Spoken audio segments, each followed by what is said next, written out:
Japan के एक दूर के द्वीप पर एक जगह है ओकिनावा।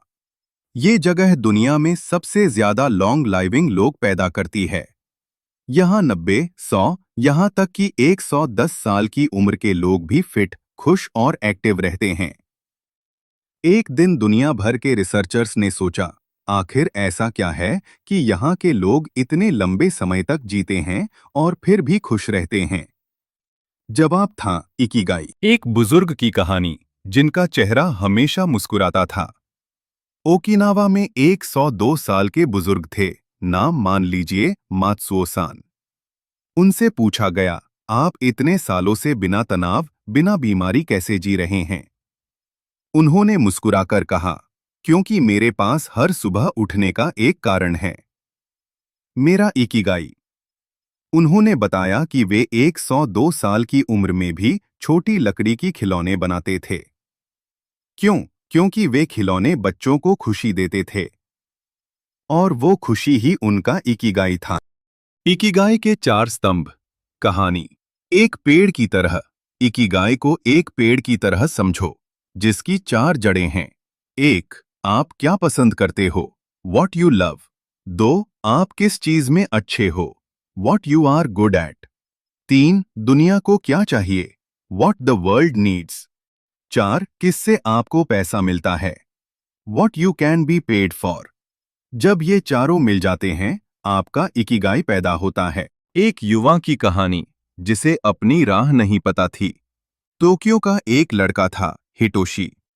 वो हर दिन ऑफिस जाता, काम करता, पैसे कमाता, लेकिन अंदर से खाली महसूस करता था। एक दिन उसने ओकिनावा की यात्रा की। वहीं उसकी मुलाकात मात्सुओ-सान से हुई। उन्होंने पूछा, तुम्हारा इकिगाई क्या है? हिटोशी बोला, मुझे नहीं पता, मैं सिर्फ नौकरी करता हूं। मात्सुओ-सान ने उससे कहा, पैसा इकिगाई नहीं होता।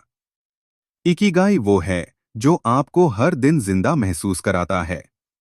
ये सुनकर हिटोशी ने सोचा, उसे बचपन से पेंटिंग पसंद थी, वो उसमें अच्छा था। दुनिया को आर्ट की जरूरत थी और लोग उसकी पेंटिंग्स खरीदते थे।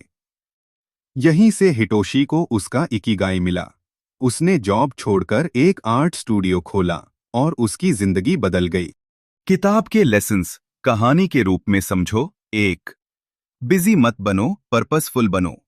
ओकिनावा के लोग कभी जल्दबाजी नहीं करते। वे धीरे धीरे, प्यार से अपनी पसंद का काम रोज करते हैं। 2. Small joys equal to long life. वे दिन में कई बार छोटे छोटे मोमेंट्स एंजॉय करते हैं, चाय पाना, दोस्तों से बात करना, बागवानी। 3. फ्लो में जीना सीखो। जब आप अपने पसंद के काम में खो जाते हो, समय रुक जाता है, चिंता गायब हो जाती है। यही फ्लो स्टेट आपको लंबी उम्र देता है। 4. Never retire. ओकिनावा में लोग 60 से 70 पर रुकते नहीं, क्योंकि उनका इकिगाई कभी रिटायर नहीं होता। 5. कम्युनिटी से जुड़ो। वे अपने समूह मोआई में रहते हैं, जहां लोग एक दूसरे का ख्याल रखते हैं। अंत में, आप भी अपना इकिगाई खोज सकते हैं। इकिगाई कोई बड़ी जादुई चीज नहीं है, ये बस वो एक छोटी सी चीज है जिससे आपकी आत्मा मुस्कुराती है। शायद वो पेंटिंग हो, पौधे उगाना हो, खाना बनाना हो, लिखना हो, संगीत बजाना हो या लोगों की मदद करना हो। आपका इकिगाई आपकी अंदर ही है, बस उसे जगाने की देर है। दोस्तों, इकिगाई हमें यही सिखाता है, जिंदगी सिर्फ जीने के लिए नहीं होती। जिंदगी एक कारण ढूंढने के लिए होती है। हर सुबह उठने का एक ब्यूटीफुल रीजन।